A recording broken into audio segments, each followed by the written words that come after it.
Did you know that a staggering 77% of small businesses admit to not having a business plan, let alone having a marketing plan? And without these two vital pieces of your business, it's no wonder that so many small businesses are struggling to make a profit.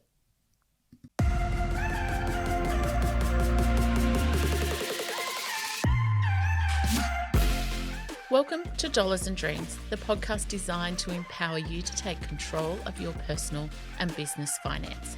You know, the very thought of money and finance can often send chills down your spine and stir up fear of the unknown. But let's change that narrative together. Through this podcast, my goal is to not only to provide you with useful information, but also to inspire and motivate you to take action towards your own financial goals. Let's rewrite your money story together. Hello and welcome to today's episode of Dollars and Dreams. As a small business advisor, and as you probably know, I've been doing that for a lot of years. One of the things that I see a lot of small businesses failing to do that really holds their business back is the failure to have a business plan, which is as I've said plenty of times, your Google map of your business. So it's working out where you want your business to be, where you are now, and the map that you need or the directions that you need to take to get to the end goal. The other thing that I see a lot of small businesses failing to do is to put in place a marketing plan. And so many of my clients, when I talk to them, will say, I actually don't need a marketing plan, Jen. I've got my customers that come back to me all the time. I've got word of mouth from those customers. I've got good referral sources that send me work. So why would I want to put a marketing plan in place?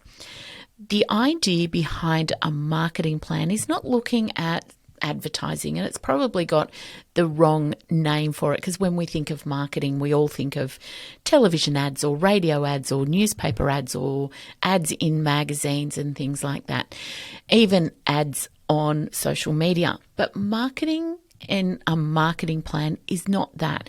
It's about knowing the direction of your business and how you're going to get there. It's about knowing who your ideal customer is, or what we call your avatar.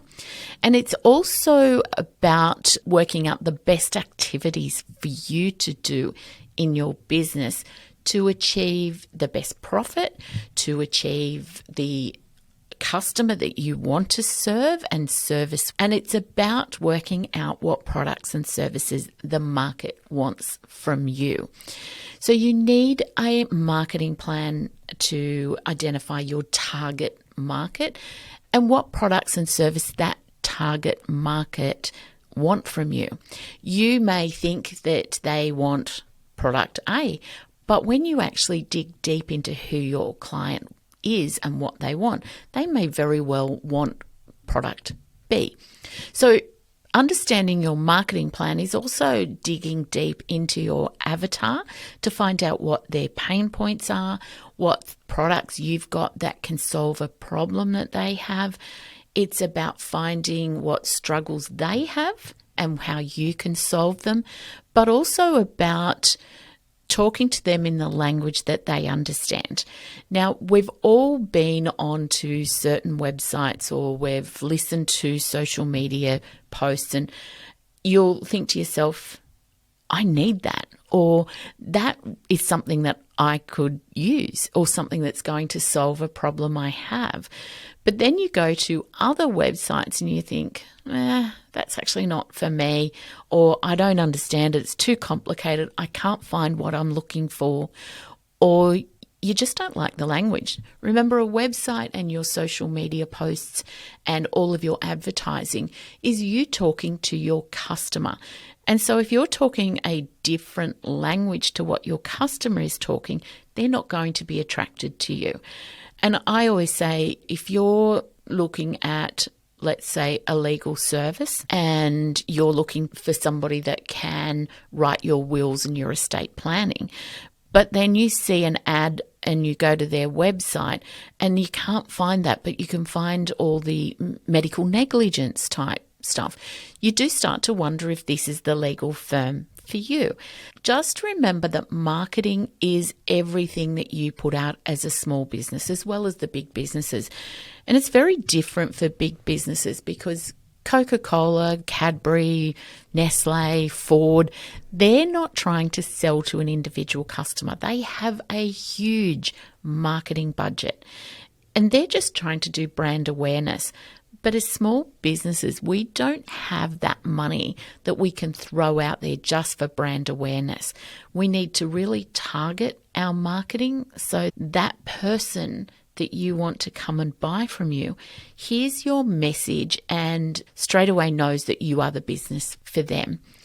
So your marketing plan is a document that should be on one page. And we do here with our clients a marketing plan called a one-page marketing plan. And that plan was designed and created by a gentleman by the name of Alan Dibb. And it came about because marketing plans and business plans used to be 44, 55, 60, even 100 pages long. Now, they were a great big document that was then presented. And of course, when you have a document that big, you will never reference back to it because you can't find anything, firstly. And secondly, it's overwhelming. So the one-page marketing plan puts everything that you need to do to find it into one page. That way you can put it on the wall, you can put it somewhere that you will see and you will keep referring back to it. Now, I'm certified in the one-page marketing plan. I did the certification course a number of years ago. And what I love about it is that it forces you to dig into your customer, to look what your messaging is going to be. There's 9 squares to it, and what you do is you step your way through each of those 9 squares, and then by the time you get to the end, you actually have a whole plan written and it's there in front of you. And we used to find this also with our business plans. And if you've ever Googled business plan, they ask for so much information. And I've had clients that have gone to get funding from banks, and the banks come back to us and say, oh, we need a business plan. And then I look at them and I go, I'm going to create this business plan for you that you want, that's the 50, 60, 70 pages long, to tick a box. It does nothing that will help my client be more profitable, to be more accountable, to grow their business. And so what we now do is we also do a one-page business plan. So these are the 2 things that I do with every business client that I start working with. When I ask them, do they have a business plan? They always say, in my head, I do. And the problem with it being in your head is you're not accountable to it. So we always get our clients to create a one-page business plan. Sometimes it ticks over to 2 pages, but it does mean that it is a usable document. And we do the same thing with our marketing plan. We go through and we get our clients to create this one-page marketing plan. The idea of both your business plan and your marketing plan is to set the goals that you have to grow your business, to get it to the place that you want to be. So the business plan will work out where you want your business in 10 years, 5 years, 1 year. But it doesn't give you an action plan. That's what your marketing plan does. So they're the yin and the yang of each other.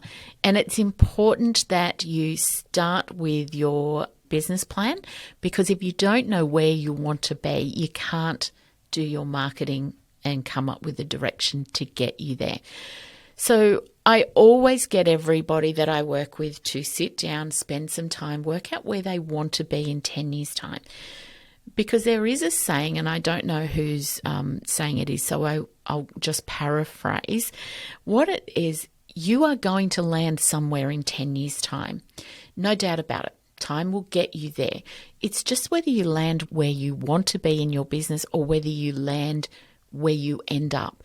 And they can be 2 very different things, particularly when people are starting to get towards the end of their working career. And they might say, well, I've probably only got another 15 years that I want to work. So in 10 years' time, I need my business to be generating X amount of income for me. I need it. That particularly any clients that are in the building construction industry, where it's a hard industry. And if you're getting close to retirement, you want to know that your business can still operate without you doing the physically hard work every day. And so you need to have a plan to get you to a place of growth so that you can bring other people on to do the hard work. So the business plan and your marketing plan should work hand in hand. They should map out a strategy to reach your target audience, and your marketing plan should look at the messages that you put out. And your website is the start. If you have a website, that's the start of the message, because people now, they don't just go to what was the yellow pages and go to plumbers and open up there and work their way through the list to find somebody. Most people now will have some form of website, and it is a really good, vital part of your business. Even if it's only a website on Facebook or Instagram, it's still a website in not a traditional sense, but it's still there to tell your customer who you are and what you're about. It's your why you're in business. And so with those messaging, you can either turn a customer away, or you can get a customer to actually go, you know what, I need to work with this person and do it. So it's all about the messaging. And so what we do, the marketing plan, is we go through and we will look at how you're going to communicate to your client, what language you will be using, even as far as what colors and fonts and things attract your client. Because if you go to a website and straight away it's jarring colors or something that doesn't attract you, you're going to turn away from it, even if it is the ideal business for you. And so you need to look at all the tools that you have to grow your business. As I said, a one-page marketing plan should be a concise document that outlines your key components that you want for your company or your business's marketing strategy. And it gives you really great direction. It gives you a clear and focused framework for guiding your marketing message, whether that be through the posts that you put up on Instagram, Facebook, or, as I said, on your own webpage. It can even be things like the message that you put out on your stationery or your letterhead. If you're sending out quotes, are you putting good testimonials about yourself so that you're social proofing? So social proofing, for those that don't know, is where you actually, if you're walking down a street and you see a cafe on either side of the street, you're new to the town, you don't know which one's better. You look over to the right and there's a cafe there, there's people outside, they're sitting at tables, there's umbrellas, there's a lot of them, their dogs are having a drink of water. And then the cafe on the left side, there's two people sitting at it. Now, you can do one of two things. You're going to go, that one over there has everybody in it, so they must have the best coffee or the best cakes or whatever it is, or the best atmosphere. Then you can look at the one on the left and go, wonder what's wrong with that. Why is nobody over at that cafe? And so you can do one of two things. If you're in a hurry and you just want to grab a coffee and keep moving, you might go to the one on the left simply because of time frames. But if you were looking to sit and have a really nice meal and a really nice coffee, you'd probably go to the one on the right because that's where all the locals are going and it's really good. And you will find that with your business. So when you're doing your marketing, you're trying to social proof your business. So you'll put testimonials up, you'll showcase your work that you've done. You'll put all those sorts of things up so that customers can look at that before they do it. And you've got to remember that now that we have all these social posts and things like that, we're not so much relying on a friend of a friend told you. You're going to their website and you're looking at them and you're thinking to yourself that, you know what, that person has got the same sort of things that I want solved. So therefore, if they're happy, that's really good. And I don't know about you, but every time I go to a website and they've got the Google reviews and the 5-star system, You'll look at how many 5 stars there are, no doubt about it, but you will go and look at your 1s and the 2 stars. Now, we do that not because we're not happy with they've got 85 5 stars and 2 1 stars. You go to look at that because you want to make sure that what issues they had you're aware of before you go in. We've all had a plumber come to our site and they did a good job, but they left the site really dirty. And that's what you'll find in your 5-star reviews, that you find great job, great job, great job. But in your 1-star review, you'll find really happy with the work they did, but they left the site filthy and I had to clean it up. Mud was all through the house, etc. It can then let you just make a decision on whether you say to them when they come, hey, I've got great reviews for you, but can you make sure that when you leave the site is clean, or could you take your shoes off before you come inside? It gives you that advanced warning of what people's shortcomings are. So as business owners and as small business owners, we're really relying on that great referral stuff or the ratings, because that lets people know what our issues may be. It also gives you the opportunity to counteract that or to come up with a way to remove your downside of your business. So the marketing plan that you have will also give you direction on who your demographic is, because if you've got a cafe that has a playground in it, that obviously is going to attract people that have small children. And so you want that to be obvious. You want your marketing to be all about come out for dinner and you can bring your kids along. And that was something when I had little kids, it was important to us, my husband and I, when we went out, we'd like to go out for dinner, but we always wanted to take our children with us because we worked. We didn't want to put them off at mum and dad's, but we also wanted them to be part of going out and learning those social skills. So for us, when we had kids, we were looking for restaurants that would have playgrounds. So if we went to a website or we went onto somebody's social posts and we saw that they had a playground, we would look at the reviews to see what it was.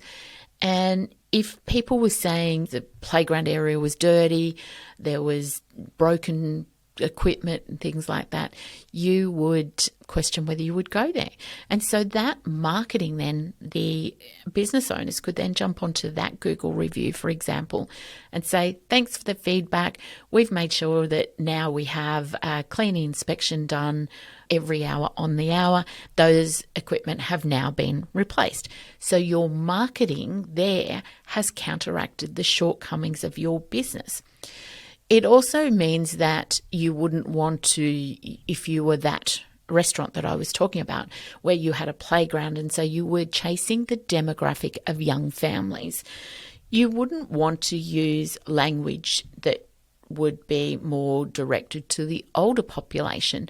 And so you've then used your marketing, even though you didn't realise, you've used your marketing to show young families or people enjoying meal with their kids so that they don't feel like they're trapped at home with young children. So that's where I say to all of my clients, you may not realise you're marketing, but you are definitely marketing in everything that you do. And we have a quiz that we do here as part of our business where we do what is called a branding quiz, because there is 12 different archetypes on branding. And so once you know what your archetype is, we've got sheets and things then that will tell you the colours you should be using, the language, the words, who your ideal consumer is, how you can talk to them, and they can read that message on your website or your marketing before you've even said a word to them. And that's really important because we've all been on websites and we've clicked off really very quickly. And keep in mind that your marketing, whether it be on Facebook, Instagram, YouTube, wherever it is, or on your website, it is what was your shop front. You may still have a shop front, but people are Googling things way before they walk into your physical store. And so what a great website does is, it will tell people whether they want to go to your shop or not, whether that be your online shop or your physical shop. And I always say to people, your website is like walking into a physical shop. So you've recognized that the shop down the street you need to go to get whatever it is that solves your problem. But you walk into that shop and there's just piles of clothes everywhere, or piles of products stuck in the corner, or they're up on shelves that you can't reach and you can't find what you're looking for because the physical shop is just a scramble. You would quickly turn around and walk out. And that's what your website and your social pages do for your client.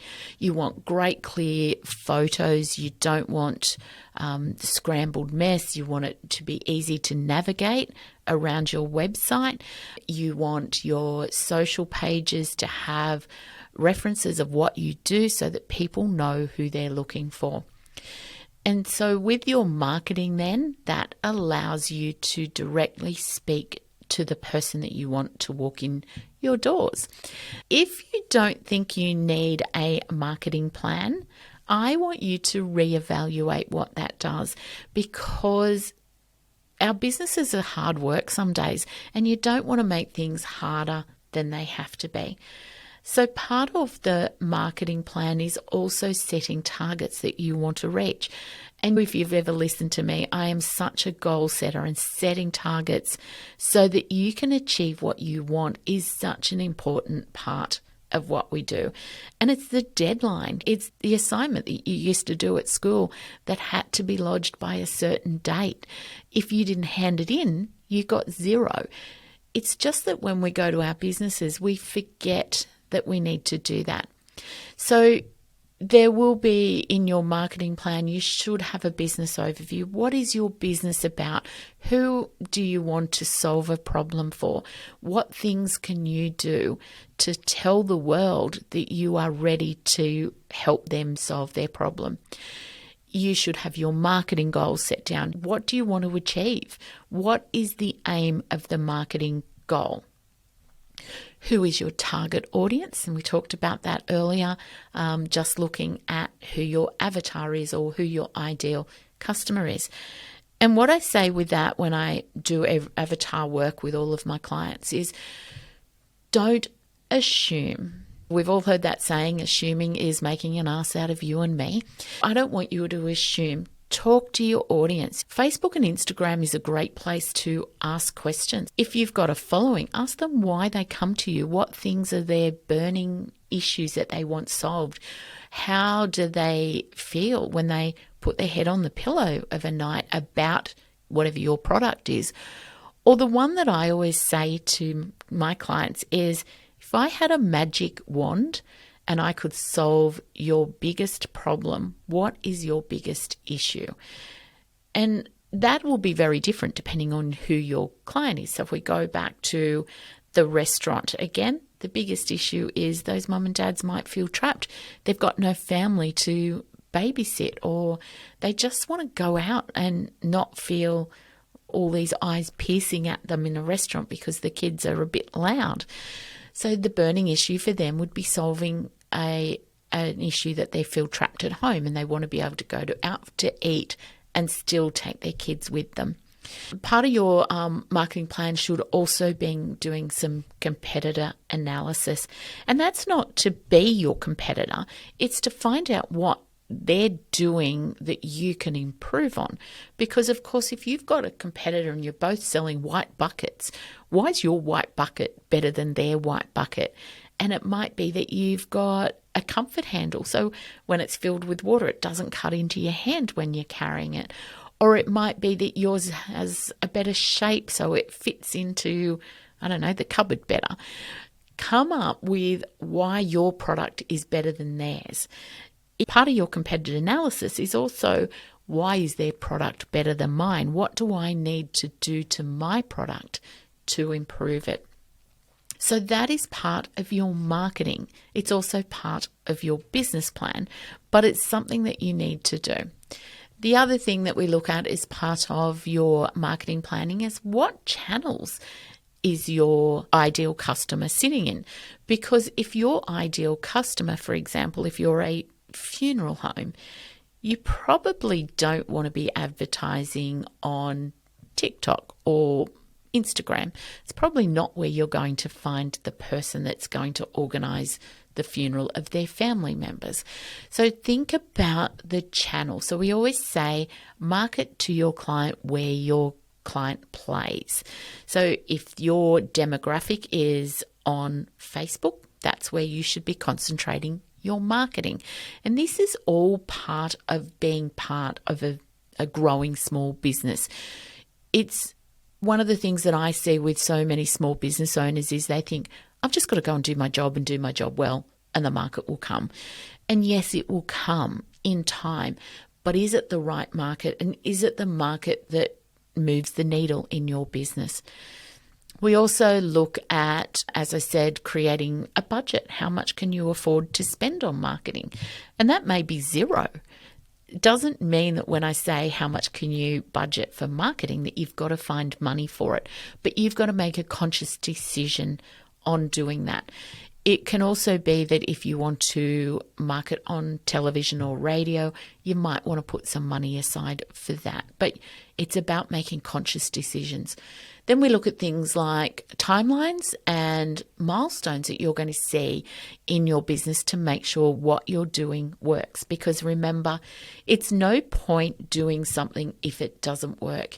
It means that you need to change your messaging, you need to change where you're advertising or marketing and those sorts of things. So it's important to have the knowledge to make informed decisions. And of course, we look at things like your metrics and measuring your metrics. So, there is a lot more to marketing than just, I got 5 sales this week.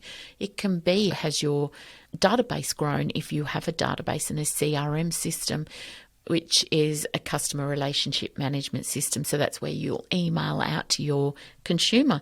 Do you have people coming back? What's your return? So if they buy a product from you, how many of those as a percentage are being returned, which means that your product's not doing what you're advertising it to do, or the people buying a product that they didn't really need. So again, this stops the waste of product going out, product coming back in. The people that buy that product and don't see value in it won't be an advocate for your business. So these are all things that are found in your marketing plan. And of course, it always puts an action plan in place, and it should ask you to review and look at any iterations that you need to do. Your marketing plan and your business plan will both set out your SMART goals and goals that you want to achieve, which will then force you to put steps in place to grow your business. So to wrap up today's podcast, I just want to reinforce to you that just because you're a small business doesn't mean you shouldn't be marketing. You need to be focused with your marketing, but you need to put a plan in place so that you're not just shooting in the breeze and hoping that you will hit your ideal customer. And when I did the one-page marketing plan certification course, one of the things that Alan Dibb talks about is that marketing should be targeted. So he always says, if you're out in the forest and you're wanting to shoot a deer and you've got 10 arrows and that's all you've got and you have to get a deer, you don't want to be working in a forest that's 100 acres and just shooting out a spear whenever you see something moving. If you can drill down and drill it in and put something in place to move the deer into a 1 kilometre radius, you've got more chance of hitting your target. If you can move that deer into a 100 metre radius and you've got your 10 arrows to try and shoot that deer, then you're more likely to get your deer. The story there is not about shooting deer. It's about finding your customer, the one that wants to buy from you, the one that will love your product so much that they go and tell all their friends, and they will be your raving customer that will drive business for you. So you don't want to use your 10 arrows shooting out to the big wide world and hope that your ideal customer gets hit by one of your arrows and comes and buys your product. You want your advertising, your marketing, your messaging, everything to start to bring your customers into that little 100-meter radius so that you can get them to be your raving customer so that they will go and tell so many other people. So keep in mind that your business grows because you make informed decisions. If you need any help, I've got a one-page template for the one-page marketing plan that you can download, and you'll find that on our website. Or if you just put a comment in the box below to go marketing, I'll get a copy of that over to you as soon as you do that. So that's it for today. I hope that has helped you out and you can rethink the importance of marketing your business so that you can attract the perfect client that is going to rave about your business and help you grow your business so that you don't have to do all the heavy lifting. So that's it. Hope you have a great week. If you need any help from me, reach out to us here at jenrichardson.co. So that's it for me. Have a lovely week and I'll see you next week.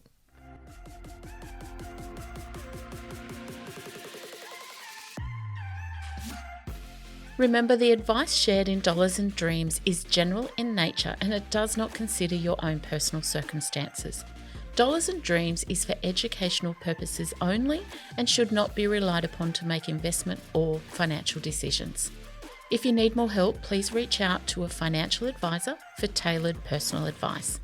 Don't forget to click that subscribe button so you don't miss out on future content. And please leave me a review. Your feedback really helps me to reach other people chasing their money dreams. You can find me over on Facebook and Instagram to connect with me. You will find the link in the bio or head over to my website at jenrichardson.co where you will find free content and learning tools.